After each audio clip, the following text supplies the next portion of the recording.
Have you ever been caught talking to yourself? Maybe you're standing in the kitchen. Maybe you're driving home. Maybe you're in the shower, working through a problem out loud. Then suddenly, someone walks in.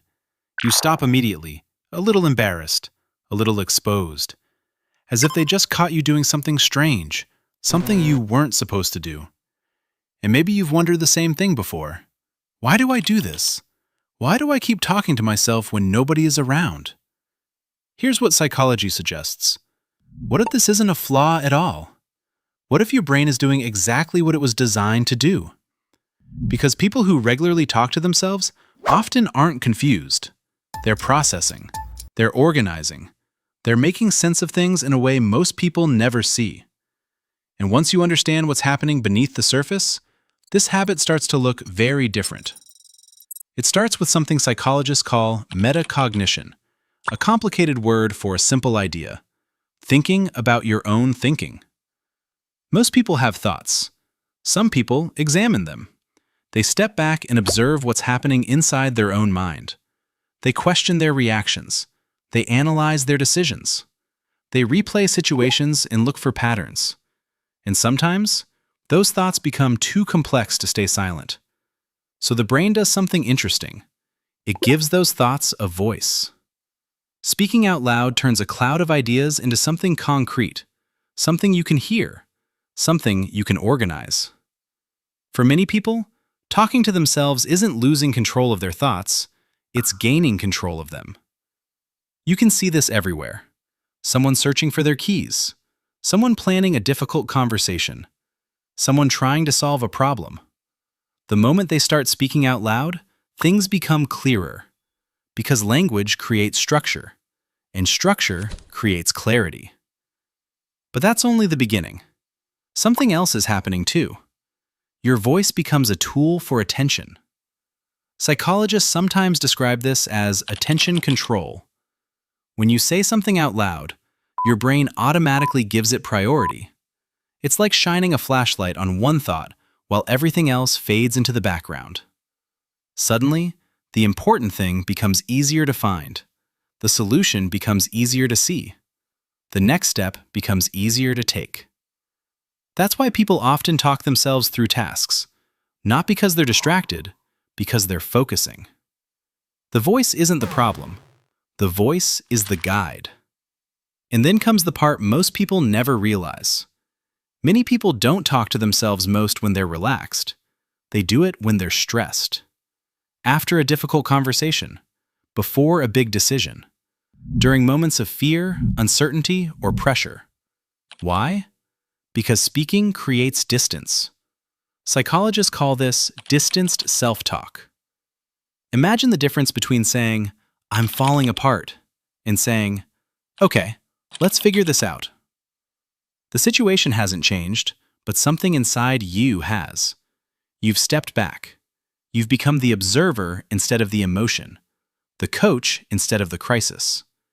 And that small shift can completely change how the brain responds to stress. In other words, talking to yourself isn't always a sign of emotional overwhelm. Sometimes it's the exact thing preventing it. It's your mind trying to regulate itself, trying to calm itself, trying to stay steady when emotions want to take over. Yeah, and here's something fascinating. Most people assume self-talk is about hearing your own voice. It isn't. It's about hearing your own thoughts clearly enough to respond to them. Because thoughts move fast, faster than conversations, faster than emotions, faster than logic sometimes. And when everything happens at once, speaking out loud slows the process down just enough for understanding to catch up. That's why so many people feel calmer after talking through a problem.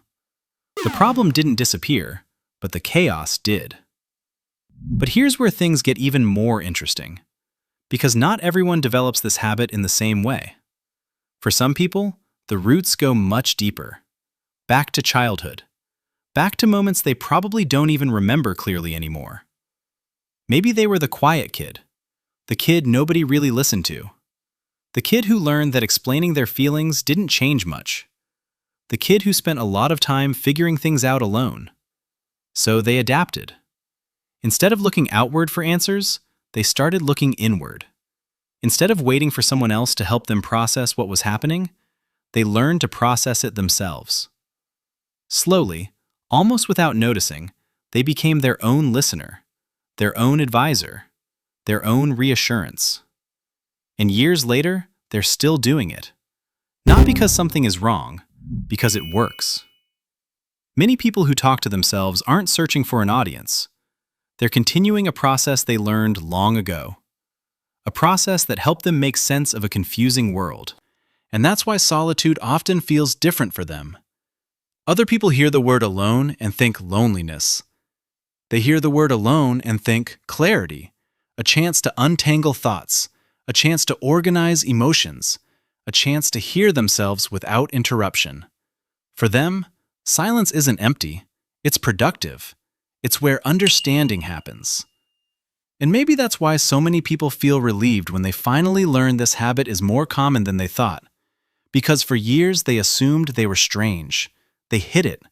They stopped talking the moment someone entered the room. They laughed about it, made jokes about it, pretended it meant nothing. But deep down, many of them carried a quiet question. Why am I like this? The answer may be simpler than they expected. You're not necessarily talking to yourself because nobody else is there.